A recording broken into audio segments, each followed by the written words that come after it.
What's going on, everybody? I'm Austin Lindsey, and today I'm gonna talk about the 1980s.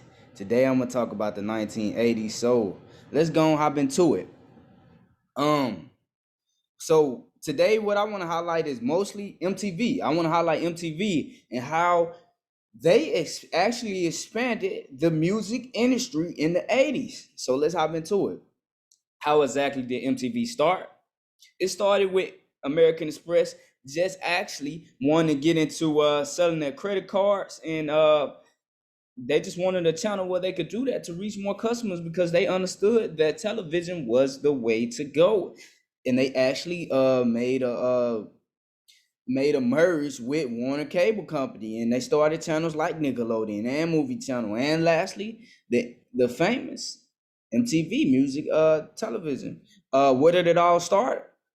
Well, actually, when did it start? It actually started and it got launched and passed for lunch on 1981, and the first music video aired. It was a rock music. It was a rock and roll. It was a rock and roll song. It was also entitled "Video Killed the Radio Star," and here's just a sample of it, and you can check it out. This actually aired on August the 1st. 7, It was 6, a countdown. 5, I'll just get into the 4. music We've gone video. for main engine starting right now.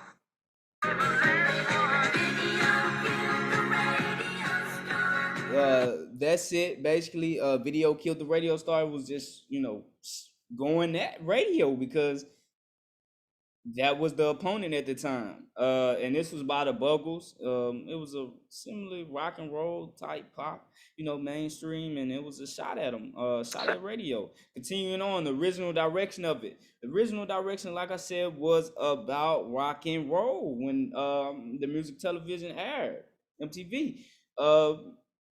At the time, a lot of people weren't making music videos like that, but British and other foreign foreign bands basically were making videos at the time, and the British were, this was like the second coming of the British. Some bands that emerged was a main one in Duran Duran, and you had plenty of other ones. But British were at the forefront, and a lot of people saw British artists in rotation all day, and it was mainly just to highlight rock and roll. And I'll get into the controversy behind this later on. Continuing on, how did it gain huge traction? It gained huge traction through this famous promotional "I Want My MTV." See, at the time, MTV was only aired in select states, only mostly aired on some channels in smaller towns. It was only aired in smaller towns. It wasn't in big cities, and it gained traction by this promotional "I Want My MTV," and people were famous people were on it, and they were actually telling people that, if you want MTV, if you want to see the videos, if you want to see the new wave of music right here, you gotta call your cable company and tell them, "I want my MTV." Here's a sample of that.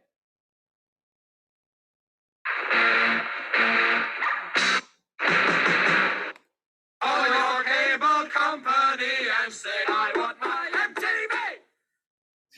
Turn it on. That's basically it right there. Them saying, "I want my MTV." Continuing on. Some of the names that really stuck out during the time was Mick Jagger. He actually did this for $1. Executives were basically going bankrupt off these videos because they had so many, but they needed a new rotation and things like that. But he did it for $1. Controversy. Like I said, it was a lot of controversy. MTV was not airing black. It was not airing black artists. It wasn't even airing black artists like Rick James, who was a rock and roll star. He was a pop rock and roll. He was everything you needed in one. And they weren't airing Rick James. One of his biggest hits, Super Freak. He actually, which I'm gonna show you in this video down below. He took shots at them. He said they were racist. Simply, they had a huge rotation of rock and roll artists. And it was only a select few black artists on the channel, and a lot of people would get MTV was catching flack. Michael Jackson was shooting them and saying, like, y'all doing this wrong. Where was Rick James, Super Freak? Where was Dinah This Ross? is a sample of Where was it. Earth, Wind, and Fire? Where was Stevie Wonder? And the fact of the matter was, in the early days, MTV was sort of a rock and roll channel. There weren't a lot of African American rock artists. And that's when Michael Jackson came along, and he changed this. Michael Jackson actually changed this. He was one of the first black artists to get on MTV, and MTV saw the direction and the popularity of Michael Jackson that he helped MTV get to where they were. You know, and Michael Jackson, a lot of artists were saying at the time before during the controversy that they're not airing us. We got the music, we got the talent. Why are you guys not airing us? And that comes to this. Michael Jackson, like I said, was a big one. Prince, those two were basically competing on MTV for airtime. A lot of you had to debate Michael Jackson or Prince back in the day. And teenagers, I want to say this: the demographic were teenagers, white and black, but mostly white, were you know messing together. It brought cultures together. It pop MTV brought all of that. It brought these cultures together. And last but not least, Madonna. Uh, Madonna was Madonna. I'm gonna say that. But this is where MTV kind of these three especially is where you saw the convergence of music artists converging into celebrities, because you saw them all the time on these channels. Well, on this channel, you saw them all the time, and people were emulating them, and people started looking at them like celebrities. It was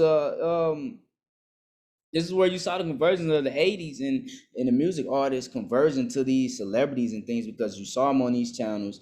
Then you start seeing them in big concerts. Then you saw them come on these big shows and the night shows and all of this. And it was a convergence. But MTV was part of that. MTV was the culture. MTV, I'm going to say it a lot, but MTV was social media before social media wasn't. At the height of MTV in the mid 80s, they actually came up with this idea of after they moved on from strictly rock and roll, bringing in pop and all these other genres, you saw them create VMAs, which is still popular today. It's still popular today. But it started in 1984, and teenagers ate this up. Teenagers were loving the VMAs. I'm telling you, they were loving it. They were loving it. Continuing on, you saw MTV introduce these new these new genres in rap. It brought a new light to black culture. MTV showed this. It exploded rap. One of the big shows at the time that really brought light to rap at the time was Yo MTV Raps. It was bringing light to these rappers, the conscious ones, the gangster rappers, whatever you want to call them. It was bringing a culture, and people were seeing this, and not just Black America, white America, and all the other minorities, and were eating it up. They were eating it up. Everybody wanted to be a part of rap, but this was due to MTV being the culture. Everybody saw it on MTV. Everybody wanted to emulate it. Now everybody wants to be it. Like I said, MTV was social media before social media was social media, and Yo MTV Raps actually became the most watched show at the time on this channel in MTV. Um, and MTV, last but not least, was the place to be. The VJs, as they call them, the video jockeys, were the ones that introduced the hits. They actually became celebrities themselves, and people known across the world. And MTV was a hit. It actually knocked out the radio, and people started watching these videos. Nobody wanted to listen to a radio. They want to watch the video. They want to see Michael Jackson do the Thriller and Madonna do her thing. Material Girl, Prince, Purple Rain. Can I go on? It's just some more. It's some more. It's just so much in the 80s. And it has to do seemingly with everybody was free caring in the 80s. It wasn't a wartime. It wasn't political. This is where you saw everybody express themselves. You saw different fashion styles. Everybody was them because it was a prosperous time. It was a prosperous time. Continuing on, you can see the MTV's impact on the industry. Record labels wanted to be a part of this. So record labels were made, at first videos were not a must, but during the 80s, MTV record labels realized that their hit artists and their hit songs had to make videos to be popularized, to maximize their revenue. MTV allowed for artists to maximize their revenue. You're on come on this channel. They see you, not just in the States, but you could be on a global scale at this point. People all across the world could see you on this channel. Creating last but not least, a video, like I said, was not just a thing you did. It was for promotion. It was to maximize revenue. It was great exposure for up and coming artists. If you wanted a hit, you basically, you had to make a video. If you wanted a hit, you had to make a video. And if you felt like you had a hit, you had to sometimes beg MTV. Sometimes I'm gonna go to this Guns N' Roses. They had a huge song. I think it was "Welcome to the Jungle." That they were begging MTV just play it once, and it became a huge hit. It became one of the biggest hits of their year. Or vice versa, it could make your whole career go downwards. Billy Squire, he hit a decline. He had a video that was not great, and it hit a decline, and it dropped him. But that's the beauty of MTV, is that it basically could explode your career, it could decline your career. It was like I said, social media. People had to, you couldn't express your feelings on the internet, but people were talking amongst each other. Yo, you watch MTV? Yo, you seen? Hey, Michael Jackson, Prince.